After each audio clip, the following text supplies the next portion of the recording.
Bismillahirrohmanirrohim. Assalamualaikum warahmatullahi wabarakatuh. Tetap di rumah aja ya. Kita percaya, kita bisa. Berjumpa kembali dengan Ustazah Maike. Bagaimana kabar Ananda hari ini di rumah? Alhamdulillah, semoga semua dalam kondisi baik dan sehat ya. Jangan lupa untuk menjaga kesehatan, makan yang teratur, istirahat yang cukup, serta berolahraga. Mari kita mulai pelajaran hari ini. Tonton videonya sampai habis ya.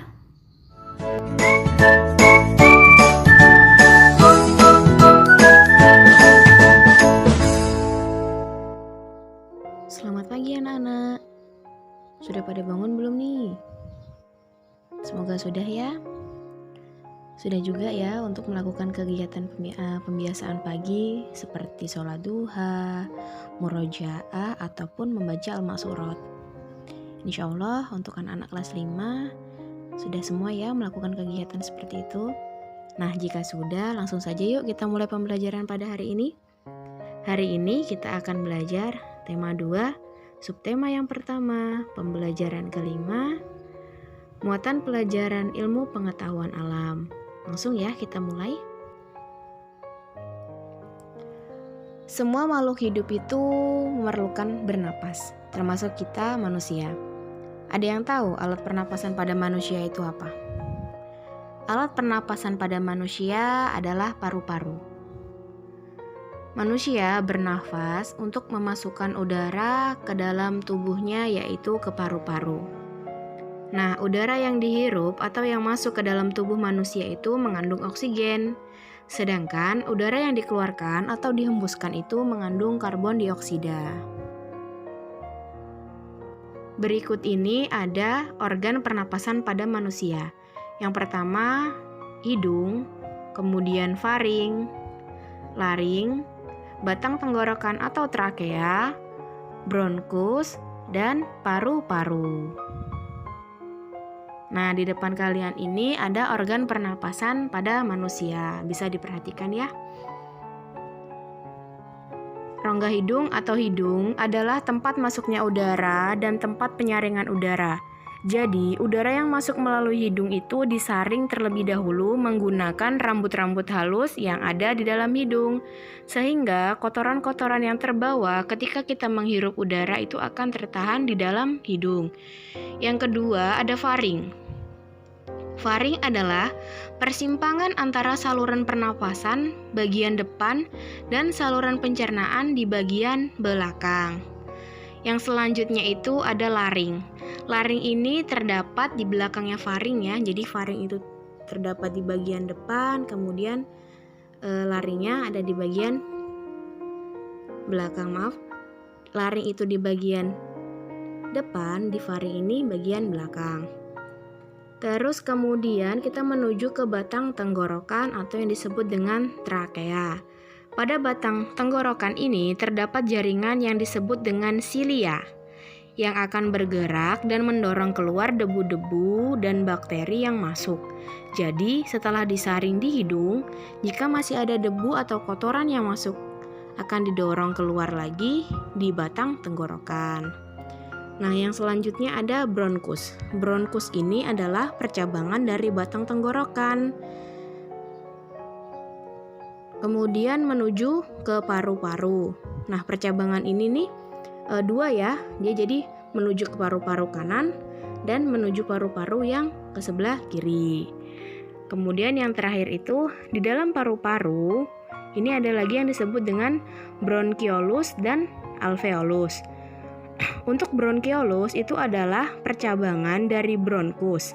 Sedangkan alveolus adalah tempat terjadinya pertukaran oksigen dan karbon dioksida. Kalian bisa perhatikan yang di sebelah itu adalah contoh dari alveolus. Alveolus ini itu berupa gelembung-gelembung yang halus ya. Yang tempatnya itu ada di ujung bronkiolus. Disinilah tempat terjadinya proses pertukaran oksigen dan karbon dioksida. Lalu bagaimana urutan sistem pernapasan pada manusia? Yang pertama itu melalui hidung, itu udaranya masuk kemudian disaring dari kotoran-kotoran. Selanjutnya masuk ke faring. Setelah dari faring itu menuju ke laring. Nah, dari laring itu menuju ke batang tenggorokan. Nah, di sini jika masih ada debu atau bakteri serta kotoran yang masuk, itu akan didorong keluar lagi ya. Selanjutnya, udara yang sudah bersih itu akan masuk ke bronkus. Bronkus ini memiliki cabang, yaitu ada 2 ya cabangnya.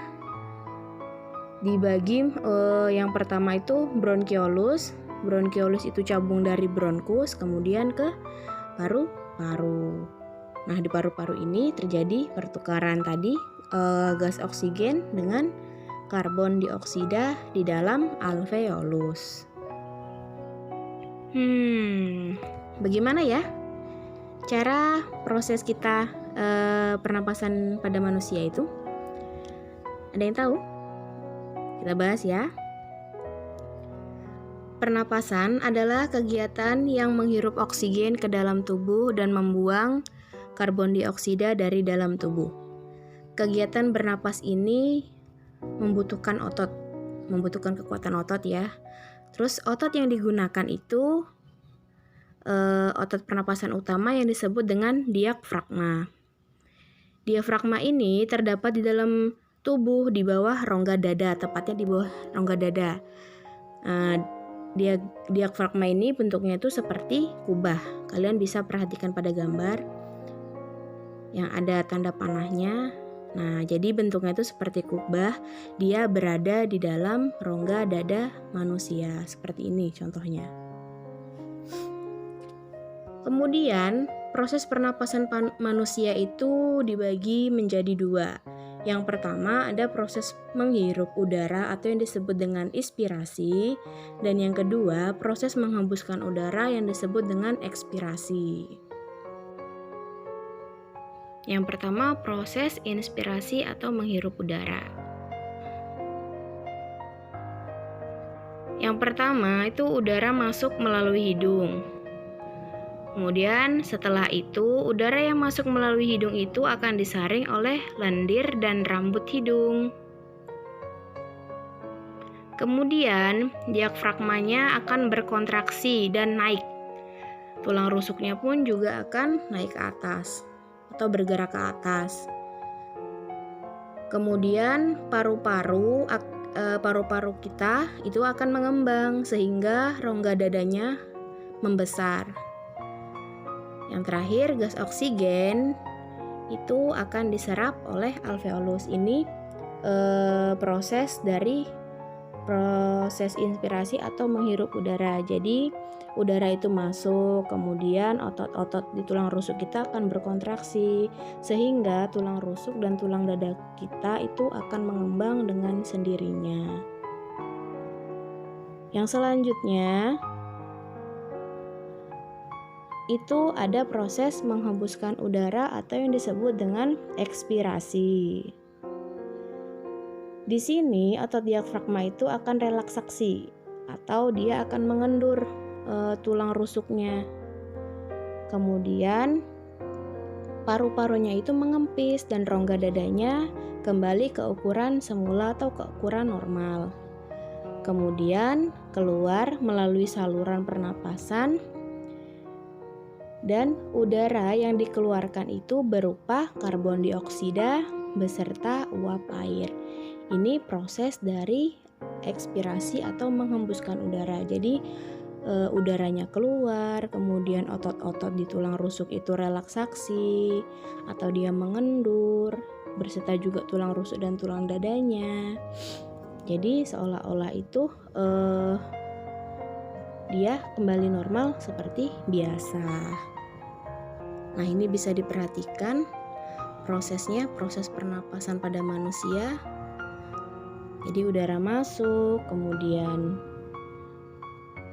paru-parunya mengembang dan diafragmanya naik, itu untuk proses inspirasi. Sedangkan ekspirasinya udaranya keluar, kemudian diafragmanya turun dan paru-parunya mengempis. Ya, cukup sekian pembelajaran kita pada hari ini. Semoga apa yang Ustazah sampaikan itu dapat bermanfaat untuk kalian semua dan Ustazah pribadi. Tetap semangat terus belajarnya meskipun kita tidak sama-sama di sekolah karena kondisi kita yang belum memungkinkan untuk bertatap muka. Sampai bertemu kembali dan terima kasih.